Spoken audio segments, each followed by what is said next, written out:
오늘 우리에게 주신 하나님의 말씀은 요한복음 12장 1절에서 8절의 말씀입니다. 신약성경 167면에 있습니다. 요한복음 12장 1절에서 8절 말씀을 제가 봉독하겠습니다. 6월절 엿새 전에 예수께서 베다니에 이르시니 이곳은 예수께서 죽은 자 가운데서 살리신 나사로가 있는 곳이라. 거기서 예수를 위하여 잔치할새 마르다는 일을 하고 나사로는 예수와 함께 앉은 자 중에 있더라. 마리아는 지극히 비싼 향유 곧 순전한 나드 한 근을 가져다가 예수의 발에 붓고 자기 머리털로 그의 발을 닦으니 향유 냄새가 그의 집에 가득하더라. 제자 중 하나로서 예수를 잡아줄 가룟 유다가 말하되 이 향유를 어찌하여 300데나리온에 팔아 가난한 자들에게 주지 아니하였느냐 하니 이렇게 말함은 가난한 자들을 생각함이 아니요 그는 도둑이라 돈꾀를 맞고 거기 넣는 것을 훔쳐 가미러라. 예수께서 이르시되 그를 가만두어 나의 장례할 날을 위하여 그것을 간직하게 하라.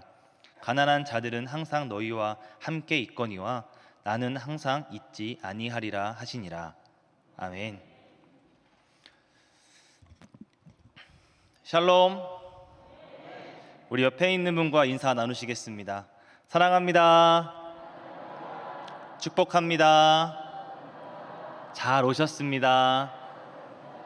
하나님은 당신을 사랑하십니다. 아멘. 하나님께서 여러분 한 분 한 분을 사랑하시고 또 함께 하시는 줄을 믿습니다. 이 하나님의 사랑을 날마다 경험하시고 또 채우심을 경험하심으로 여러분의 매일이 감사와 찬양이 넘쳐나기를 소망합니다. 여러분 혹시 아우라라고 하는 단어를 들어보신 적 있으신가요? 이 아우라라고 하는 단어는요, 사전적 의미를 보아하니 어떤 사람이나 장소에 서려 있는 독특한 기운을 의미한다라고 합니다. 가끔 사람을 만나다 보면 혹은 특정한 장소에 가다 보면 무언가 또 다른 기운, 느낌을 받을 때가 있습니다. 사람으로 인해서 그가 등장함으로써 분위기가 바뀌기도 하고요. 한 장소에 갔을 때 기분이 전환되는 경험을 하신 적이 있으실 겁니다. 한 예로 스포츠 경기에서는 베테랑 선수의 유무가 매우 중요하다라고 합니다. 베테랑 선수가 팀에 함께함으로써 사기를 진장시키는 역할을 한다고 하는데요. 이 선수가 경기를 뛰던 뛰지 않던 그걸 떠나서 함께함으로써 그 팀원들에게 큰 힘이 된다라고 하죠. 말씀을 준비하면 저에게 한 가지 소망이 생겼습니다. 어떠한 소망이냐? 바로 여러분 모두가, 이 자리에 함께한 여러분 모두가 정말 하나님으로 인하여서 특별한 아우라를 품기를 소망합니다. 이 아우라가 어떤 거냐면 하나님께서 주시는 그리스도의 향기입니다. 여러분 모두가 그리스도의 향기를 가득 담아서 어느 곳에 가시든지 그곳에 그리스도의 향기를 전하고 함께 나누기를 간절히 소망합니다. 정말 우리 교회가 정말 여러분 모두가 함께하는 곳으로서 그리스도의 향기가 넘쳐나기를 바라고요. 또 우리 교회가 누가 와도 참 좋다, 힐링이 된다 라고 하는 그런 정말 회복의 장소가 되기를 간절히 소망합니다. 오늘 말씀 1절을 보면 6월절 엿새 전에 예수께서 베다니에 이르시니 이곳을 예수께서 죽은 자 가운데서 살리신 나사로가 있는 곳이라 라고 말씀하고 있습니다. 오늘 본문 12장을 앞서서 11장을 보시면 나사로가 죽었던 장면이 등장합니다. 그리고 예수님께서 그 나사로에게 찾아가 살리시는 장면이 11장의 내용이죠. 그리고 며칠이 지나서 예수님께서 다시 그 마을에 가시게 됩니다. 주님께서 다시 그 마을에 오신 이유는 2절에 잘 기록되어 있는데요, 바로 예수를 위하여 잔치하기 위함이다라고 2절에 기록되어 있죠. 즉 나사로가 다시 살아난 것에 대해 사람 잔치를 열었고 그 놀라운 이적을 행하신 주님께 감사하기 위해서 그 잔치의 주인공으로 주님을 초대한 것입니다. 주님 초대에 응해서 함께 하신 것이고요. 그런데 12장 1절을 보았더니요, 앞서 6월절 엿새 전이라고 등장하더라고요.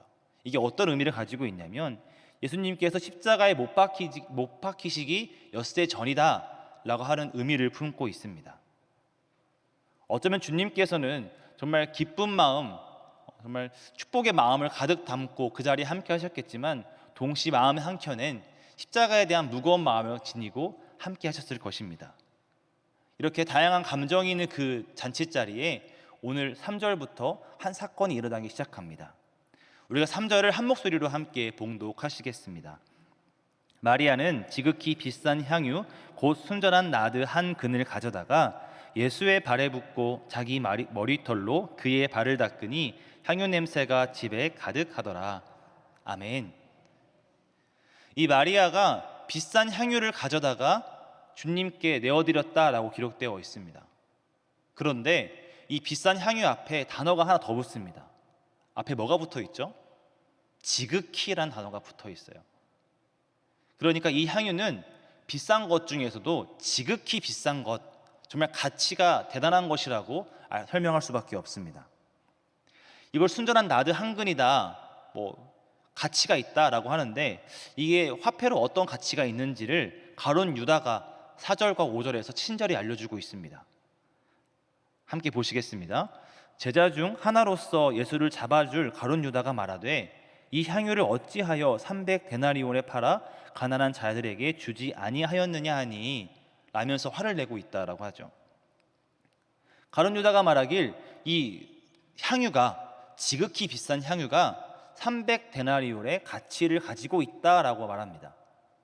이게 어떤 의미를 갖고 있냐면, 당시 1데나리온이 하루 사람의 일당이라고 했을 때 그 사람이 일주일 중 하루만 쉬고 1년 내내 열심히 일해서 벌 수 있는 돈이 바로 300데나리온이라고 하는 것이죠. 그러니 지극히 비싼 향유는 한 사람의 연봉값이라고 하는 겁니다. 혹시 여러분의 연봉은 얼마십니까? 그리고 그 연봉으로 살 수 있는 것이 무엇이 있습니까? 아마 다양한 물건들이 있을 겁니다. 이 지극히 비싼 향유는 정말 절대로 작은 가치, 낮은 가치를 지닌 물건이 아니었고 한 사람의 연봉을 가치를 가진 엄청난 귀한 물건이었다라는 것을 알 수 있는 것이죠. 그런데 이렇게 귀한 것, 이 명품 중에 명품인 이 향유를 단번에, 덜어 쓰는 것도 아니고요, 단번에 깨어서 내어드렸다라고 기록되어 있어요. 그리고 본인이 주님 앞에 깨어 부은 다음에 자신의 머리털로 발을 씻겨 드렸다라고 기록되어 있는 것이죠. 여러분 다 아시는 것처럼 이 발을 씻겨 드리는 행위는 친구 관계 혹은 평등한 관계에서는 이루어질 수 없는 그런 행동입니다. 당시엔 종과 하인이 있었고요, 수평적인 관계가 아닌 상하 관계에서 일어나는 것이 바로 발을 씻겨주는 행위인 것이죠. 때문에 13장에서는 예수님께서 베드로의 발을 씻겨주시려고 하시자 베드로가 주님, 선생님, 절대로 그러실 수 없습니다라며 완강히 거부하는 게 장면이 등장합니다. 베드로가 이렇게 말한 이유도 마찬가지입니다. 손님의 발을 씻기는 것은 종이 하는 일이지 선생이 하는 일이 아닙니다라고 분명히 말하고 있기 때문이죠. 그런데 본문에서 마리아는 정말 한 사람의 연봉값에 해당하는 엄청난 가치를 지닐 향유를 주님께 깨어들었고 본인 스스로가 종이 되어서 주님의 발을 씻겨드리는 모습을 보여주고 있습니다. 즉 이것은 우리가 주님 앞에서, 정말 한 사람이 주님 앞에서 가장 귀한 것을 가장 겸손히 드리는 모습이다라고 볼 수 있는 것이죠. 그런데 이렇게 정말 가치 있고 누구라도 본받아야 하는 그런 행위를 제자 중 한 사람이 크게 화를 내며 지적한다라고 합니다. 가룟 유다가 이렇게 이야기하죠. 그것을 가난한 사람에게 돌아가게 했다면 훨씬 더 의미 있게 쓰이지 않았겠느냐. 너는 왜 이것을 이렇게 사용함으로 낭비를 하느냐라고 비난을 합니다. 그런데 여러분 놀랍게도요, 이 가룟 유다라고 하는 인물이 이처럼 가난한 이들을 생각하고 연민을 품고 있는 그런 인물이 아니었다고 하는 거예요. 6절을 보았더니 이렇게 말함은 가난한 자들을 생각함이 아니오 그는 도둑이라 돈꾀를 받고 거기 넣는 것을 훔쳐 가밀어라 라고 기록되어 있죠. 즉 가룟 유다는 가난한 사람을 많이 마음에 품고 생각하는 사람이 아니라 그는 순전히 돈에 예민한 사람이었고 돈에 약한 사람이었으며 인색한 사람이었다고 하는 거예요. 그리고 그러한 사람이 말씀을 보았더니 돈꾀를 받고 거기에 있는 돈을 슬쩍하는 사람이었다고 하는 것이죠. 여러분, 가룟 유다는 예수님과 함께 3년을 보낸 사람입니다. 그런데 주님과 함께 하고 있지만 그는 여전히 돈에 인색했고 마음이 연약했습니다. 그리고 마리아가 하는 주님께 내어드리는 그런 행동, 그 행동을 아깝다라고 표현하고 있습니다. 이처럼 가룟 유다, 물질의 가치를 둔 사람이 보기에 이런 마리아의 행동은 정말 낭비이며 아까운 일이었죠. 그런데 그 장소에 있던 다른 인물들, 제자들을 비롯한 다른 인물들도요, 마리아나 가룟 유다에게 특별한 말을 하지 않아요. 그들이 보기에도 아마 유다와 비슷한 마음을 품고 있었던 것 같습니다. 주님을 스승으로 따르고 가르침을 받고 있지만 마음 한켠에 이렇게 생각한다는 것이죠. 저렇게까지 해야 하나? 마리아가 하는 행동이 조금 오버하는 것은 아닌가? 너무 말이 나간 것은 아닌가? 라고 생각한다는 거예요. 이처럼 우리가 정말 하나님 앞에서 뜨거운 열정을 가지고 순수한 믿음을 가지고 봉사하고 헌신했을 때 세상으로부터 뜻하지 않는 비난과 지적을 받게 될 수도 있습니다. 왜냐하면 일반적으로 사람들이 시선에서는 그런 그들의 행동이 정말 왜 그렇게 할까? 더 좋은 것이 있을 텐데, 흔히 효율적인 게 있을 텐데 라고 생각하기 때문이죠. 세상에서는 정말 효율을 따집니다. 특히 투자에서는 효율을 많이 따지더라고요. 내가 얼마를 투자했으면 얼마를 거둬야 돼. 적어도 본전은 거둬야 돼. 모두가 효율을 생각하면서 물건을 구매하고 사람 만나지 않습니까? 그런데 그런 시선에서 보기에 마리아의 모든 행동은 정말 비효율의 끝이라는 것이죠. 하지만 우리가 그럴 때마다 우리가 정말 우리의 행위로 비난받고 지적을 당할 때마다 우리가 좌절하거나 낙심하는 모습을 가질 필요는 없습니다. 또 사람들이 왜 내 마음 몰라줄까, 내 뜻을 몰라줄까라며 슬퍼할 이유도 없습니다. 왜냐하면 우리는 사람을 보고 한 것이 아니라 바로 하나님께, 정말 예수님을 바라보고 순전한 믿음으로 하나님께 내어드린 것이기 때문입니다. 여러분, 혹시 제가 생긴 게 좀 어떠신가요? 제가 요리를 잘하게 생겼나요, 여러분? 제가 항상 이야기하길, 제가 요리를 많이 하지는 않아서 그렇지 하면 잘할 것이다 라고 이야기를 합니다. 저는 요리를 많이 해본 사람이 아니에요. 흥미도 없었고 기회도 없었습니다. 지금도 그렇고요. 그런데 제가 어느 날 이런 마음이 생깁니다. 내가 한번 미역국을 끓여볼까? 라는 마음이 생기죠. 생전 해본 적이 없는 저는 이제 인터넷에 검색을 해봅니다. 미역국 레시피. 그랬더니요, 막 재료가 막 나와요. 어떤 거 몇 그램, 어떤 거 몇 스푼. 근데 그 중에 집에 없는 것이 하나 있더라고요. 무엇인가 봤더니 집에 멸치액젓이 없었습니다. 그래서 저는 마트에 가서 이 멸치액젓 2스푼을 넣기 위해 가장 작은 것을 찾게 돼요. 근데 마트에는요, 가장 작은 게 800ml짜리 하나더라고요. 그래서 집에 가서 마트에 당당히 그것을 구매한 후에 2스푼을 미역국에 넣어서 맛있게 먹었습니다. 그리고 3년이 지난 지금도 그 멸치 액젓은 그대로 있습니다. 제가 뒤늦게 안 사실이지만 이 미역국에는 멸치 액젓을 넣지 않아도 되고 혹은 대체가 가능한 재료가 있다라고 하더라고요. 그것을 몰랐기 때문에 2스푼을 위해서 한 병을 사는 낭비를 한 것이죠. 이게 낭비입니다. 오늘 우리가 깊이 생각해 보아야 할 것은요, 이 마리아의 행동이 정말 낭비인가 아닌가를 생각해 보아야만 합니다. 세상을 살아갈 때 누군가는 마리아의 행동에 낭비다, 연봉을 다 한 번에 깨버리는 것은 낭비다라고 할 수 있지만, 바라기는 함께 예배하고 있는 우리 능곡교 성도님들 모두가 이 마리아의 행동을 거룩한 낭비라고 고백하기를 간절히 소망합니다. 오늘 본문의 상황은 나사로의 부활을 축하하기 위한 그런 상황입니다. 하지만 동시에 마리아의 거룩한 낭비가 있었기 때문에 완성될 수 있었습니다. 우리가 이것을 왜 거룩한 낭비라고 해야 할까요? 바로 주님께서 이 마리아의 행동을 보시고 하신 말씀이 있기 때문입니다. 오늘 본문에 등장하지는 않았지만 같은 평행 본문인 마가복음과 마태복음에 주님께서 마리아의 행위를 보시고 이렇게 말씀하십니다. 내가 진실로 너희에게 이르노니 온 천하에 어디서든 이 복음이 전파되는 곳에서 이 여자가 행한 일도 말하여 그를 기억하리라 하시니라. 아멘. 여러분, 우리의 신앙생활은 이처럼 마리아처럼 낭비가 따를 수밖에 없습니다. 저는 우리 신앙생활 가운데 어떤 것이 커다란 낭비일까, 아니 거룩한 낭비일까를 생각해 보았더니요, 가장 먼저 떠올랐던 것은 바로 선교였습니다. 이 세상의 기준의 선교라고 하는 것은요, 절대 이해할 수 없는 그런 행동이에요. 1년에 한 번 있는 휴가를 날짜에 맞춰서 몰았어야 합니다. 그리고 심지어 자기 돈을 내고 가서 본인의 시간과 노력을 들여야 하는 것이죠. 그들과 안면이 있는 것도 아닙니다. 정말 일면식도 없는 사람을 위해서 애쓰고 때로는 슬피 울기도 합니다. 사람들의 생각으론 왜 그렇게 할까? 절대 이해할 수 없다는 것이죠.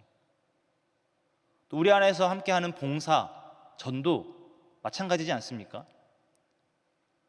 우리 정말 최선을 다하고 있지만 매 순간 보이건 보이지 않건 자신의 역할을 다하고 있지만 사람들의 기준에서는 왜 저렇게 내가 회복할 시간에, 내가 쉴 시간에, 내가 좋은 사람 만날 시간에 시간을 들여서 그렇게 할까? 낭비다 라고 생각한다는 것이죠. 사람들의 기준에서 이처럼 우리의 행동들은요, 정말 낭비일 뿐이고 그들의 입장에서 우리는 활용할 줄 모르는 사람, 낭비가 심한 사람으로 볼 수도 있습니다. 하지만 우리가 기억해야 할 것은 우리가 주께 내어드리는 것 모두가 그 하나 어느 것도 낭비가 없다고 하는 사실입니다. 욥기 1장 21절을 우리가 함께 봉독하겠습니다. 이르되 내가 모태에서 알몸으로 나왔사온즉 또한 알몸이 그리로 돌아가올지라. 주신 이도 여호와시오 거두신 이도 여호와시오니 여호와의 이름이 찬송을 받으실지니어다 하고. 아멘. 성경에서 말하길 우리는 처음에 올 때 아무것도 없이 나왔고 또 아무것도 없이 돌아간다라고 합니다. 그리고 우리가 살아가는 모든 상황 가운데 우리의 모든 것 주시고 채워주신 분이 바로 하나님, 여호와 하나님이라고 한다는 것이죠. 때문에 우리는 주님께 받은 것을 그대로 돌려드리는 것을 주저하지 말고 아끼지 말아야 합니다. 또 우리 마음속에 그 드리는 것에 대해 오히려 기뻐하고 감사할 수 있어야만 합니다. 왜냐하면 우리가 드릴 수 있다고 하는 것은요, 우리가 그만큼 거두고 가지고 있다라고 하는 것을 의미하기 때문입니다. 우리의 정말 봉사, 우리의 헌신이 언제쯤 거룩한 낭비임을 알게 될까? 그것은 단 한순간이라고 합니다. 바로 그 세상의 어떠한 것보다 예수 그리스도가 가치 있다는 것을 알게 될 때 우리의 모든 행위가 거룩한 낭비가 된다라고 하는 것이죠. 우리가 들었고 경험했던 세상의 가치가 하나하나 다 놓아지게 되고 정말 주님께 가치를 두게 될 때 우리는 거룩한 낭비를 할 수 있게 됩니다. 가장 확실한 예가 성경에 등장하고 있습니다. 성경 속에 어느 농부가 밭을 갈고 있습니다. 이 농부는 자신의 밭을 가는 것이 아니라 남의 밭을 빌려서 밭을 갈고 있었다라고 하는 것이죠. 그런데 밭을 갈던 도중에 그 땅에서 커다란 상자와 그 안에 금은 보화를 발견하게 된다고 합니다. 이 금은 보화를 발견한 농부가 어떻게 했나요? 그는 다 내팽개치고 집으로 돌아가서 자신이 있는 모든 것을 다 판 후에 그 밭을 샀다라고 합니다. 여러분, 농부가 지급한 금액은요, 그 밭의 값입니다. 하지만 농부가 얻은 것은 무엇입니까? 밭이 아니라 그 안에 숨겨져 있는 놀라운 가치, 금은 보화라고 한다는 것이죠. 이처럼 우리가 평상시에 밭을 가며 생활할 때에 알지 못했던 것, 주님의 가치를 알게 된다면 우리가 그것을 얻기 위해서, 매일매일 품기 위해서 다른 것을 지불하는 것을 아까워하지 않게 된다고 하는 거예요. 그리고 그 모든 것이 다 내가 갖고 있던 그 고민들이 다 부질없는 것이었구나 라고 깨닫게 된다는 것이죠. 그리고 이것을 우리가 정말 주님을 위해서 그 거룩한 가치를 위해서 모든 것 다 내어드리는 것을 거룩한 낭비라고 합니다. 이것이 우리가 함께 이루어 나갈 제자의 삶, 자녀의 삶이기도 합니다. 바울은 빌립보서 3장 7절 8절에 이렇게 고백하고 있어요. 그러나 무엇이든지 내게 유익하던 것을 내가 그리스도를 위하여 다 해로 여길 뿐더러 또 내 모든 것을 해로 여김은 내 주 그리스도 예수를 아는 지식이 가장 고상하기 때문이라. 내가 그를 위하여 모든 것을 잃어버리고 배설물로 여김은 그리스도를 얻고 라고 고백하고 있죠. 이 바울의 고백이 우리에게 기억되고 또 여러분의 고백되기를 간절히 소망합니다. 바울이라고 하는 인물은 태어날 때부터 성장하는 모든 과정 속에서 부족함이 하나 없는 그런 인물이었습니다. 태어날 때부터 출신이 정말 너무 좋은 출신을 타고 태어났고요. 또 워낙 가진 재능도 많아서 유능했으며 학벌도 좋았고 재산도 어마어마하게 많았다고 합니다.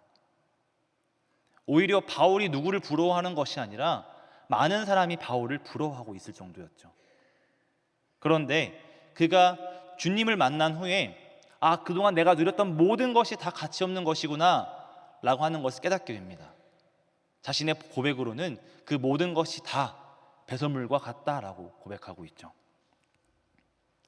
사실 마리아도 마찬가지입니다. 마리아도 그동안 자신이 알지 못했던 것을 주님으로 인해 깨닫게 되고 주님께 내어드리는 것을 아까워하지 않는다는 것이죠. 남들은 여전히 이해 못하고 그의 행동을 비난하겠지만 마리아는 주님께 내어드리는 걸 조금도 아까워하지 않았습니다. 사실 제자들의 모습만 보더라도 이 마태복음을 보시면 예루살렘으로 가는 길에 세베대의 아들의 어머니가 두 아들을 데리고 와서 예수님께 절을 하는 장면이 등장합니다.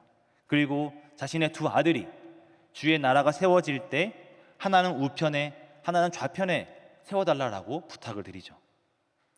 그리고 이 부탁을 본 다른 10명의 제자가 서로 갈등을 하는 모습이 마태복음에 등장하고 있습니다. 그들은 예수님에 따라서 말씀을 듣고 가르침을 받았지만 여전히 그들의 마음속에 정말 가치는요, 주님이 예루살렘에 들어가셨을 때 높은 자리 차지하는 것, 거기 있었다고 하는 것이죠. 예루살렘 입성에 대한 진정한 의미를 알지 못한 채 보지 못한 채 그들은 자신의 가치만을 놓고 어떻게 하면 더 좋은 효율을 얻어낼 수 있을까를 고민하고 있었습니다. 그러나 마리아는 정말 예수님을 바라보면서 그분이 메시아임을 알고 고백하고 있는 것입니다. 단순히 자신의 형제인 나사로를 살리신 것에 대한 감사를 뛰어넘어서 본인에게 정말 진정한 가치가 무엇인지를 알게 하시고 본인이 어떠한 것으로 살아가야 하는지 알게 하신 예수님께 감사의 의미를 담아 고백하고 있다라고 하는 것입니다.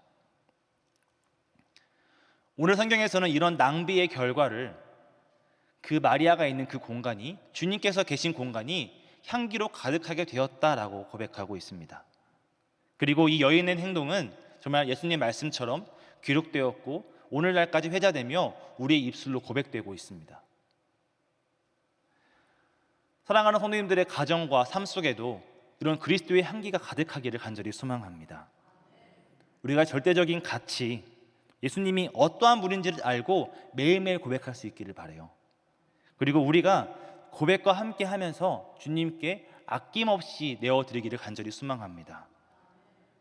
우리가 주님 앞에 나아갈 때에 여전히 손가락질이 있을 수도 있고요, 비판이 있을 수도 있으며 제지가 있을 수도 있습니다.